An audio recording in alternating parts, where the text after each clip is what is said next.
இல்லையே நானு இவனை இப்படியே விட்டா ஊர்ல இதே பண்ணிட்டு தெரியுமா?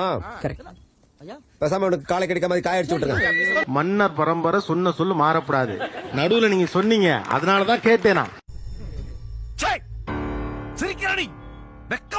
இப்ப அவன் பாட்டுக்கு போயிருவாங்கறீங்கல்ல, இப்ப அதே மாதிரி நீங்க பாட்டுக்கு தானே போக முடியும். ஒரு பொண்ணா இருந்து சாதாரணமா நடக்கிறதுக்கும் ஜாதி பெருமையை பத்தி பேசுறப்ப நெஞ்ச நிமித்தி நடக்கிறதுக்கும் நல்லா இருக்கும் சார். எங்க அப்பா உலகத்துல தோசையை திரி போட்டு பாத்திருக்கேன், இப்ப இட்லியவே திரி போடுறானே.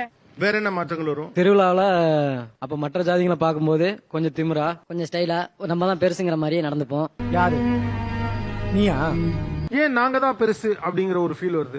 மன்னர் வம்சத்துல இருந்து வந்தவங்களுக்கு எல்லாத்துக்கும் அப்படிதான் இருக்கும். இல்லப்பா, மேனேஜர் மூஞ்சியே உனக்கு இல்லையடா. சார் இப்ப ஒரு திருவிழால இன்னொரு மன்னர் வம்சத்து பையன் நடந்து வரேன். நான் வேஷ்டி கட்டி இருக்கேன், சொல்லி காமிக்கிற ஒரு எடுத்துக்காட்டுக்கு. என்ன தங்க பண்ண போறீங்க? பார்த்தா அழுதுருவீங்க. அழுதுருவனா? அந்த பையன் இப்படி நடந்து வரானா, அவனை பார்த்த உடனே இப்படி தெனாவட்ட வரும். இப்படியே ஐயோ மாமா வேட்டி அவுத்து விடுங்க மாமா, அசிங்கமா இருக்கு. இப்படி ஏத்தி இப்படி கட்டும் போது அந்த கெத்து அந்த திமிர அவனை பார்த்தோன்னே வீம்புக்குன்னு அந்த மீசை முறுக்குவான். அதுதான் அந்த ஜாதி பெருமையை தூக்கி பிடிக்கிற மாதிரி இருக்கு அந்த இடத்துல. ஏய், வாய முன் ஏந்து போட, எதா அசிங்கமா பேசிட்டு போற. அவரை பார்த்தோன்னே ஒரு திடீர்னு பார்த்தோன்னே அந்த கை அப்படியே கையிலுக்கு இப்படி போகும். கையை அப்படியே ஏத்தி கட்டும் போது அவன் அப்படியே தலையை குனிஞ்சிட்டு அவாட்டு போயிடான். ஓத்து விடுவோம் பாட்டுக்கு, ஓத்து உலக விடுவோம் பாட்டுக்கு. அவங்களோட டாபிக் உள்ள கொண்டு வர பாப்பாங்க. எங்க இதுல இப்படி, எங்க இதுல இப்படி, அந்த எங்க இதுல அப்படிங்கறது அவங்களோட சமூகத்தை தான் அவங்க வலியுறுத்த பாப்பாங்க நம்ம கிட்ட. என்ன பழக்கம் அது?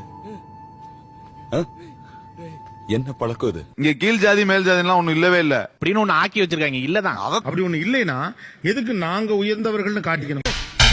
நீ கேட்ட ஒவ்வொரு கேள்வி என்ன செருப்பால் அடிச்ச மாதிரி இருக்குடா. ஸ்கூல்ல இருந்து ஆரம்பிச்சிருது. ஒரு சமூகத்துக்கே ஸ்கூல்ல பாத்தீங்கன்னா கவர்மெண்ட் அப்படி ஆக்கிருச்சு. ரிசர்வேஷன் வாங்குறவங்க ரிசர்வேஷன் அனுபவிக்கிறவங்களை பத்தி உங்களுக்கு ஒரு வெறுப்பு இருக்கு இல்லையா? அது வெறுப்பு நீங்க அப்படியே கண்ணாடி முன்னாடி அந்த வெறுப்பு வாங்கிக்கலாம். என்னடா சொல்ற? ஒண்ணுமே புரியல. தெளிவா சொல்ற கேளு. வெறுப்பு வரல சார், உங்களுக்கு விருப்பம் இல்ல. கொஞ்சம் இருங்களேன். என்ன வருது? அதை பாக்குறப்ப என்ன தோணுது? இப்ப நான் என்ன உங்கள்ட்ட சொல்றது? நீங்க ஏன் அந்த இடத்துல நிக்க மாட்டேங்கிறீங்க? அங்கேயும் தான் ஜாதி வருது அப்படின்னா அது மேல உங்களுக்கு ஒரு கோபம் இருக்கு, அல்லது ஒரு கவலை இருக்கு, அல்லது ஒரு வருத்தம் இருக்கு. இருக்கா? நீங்க தான் அதுங்கிறாரு அவரு. நீங்களும் அதுல தான் வந்திருக்கீங்க. புரியுது புரியுது புரியுது. ஐயோ, இந்த சின்ன விஷயத்த கூட புரிஞ்சு தெரியாத தத்தியா இருக்கிறானே.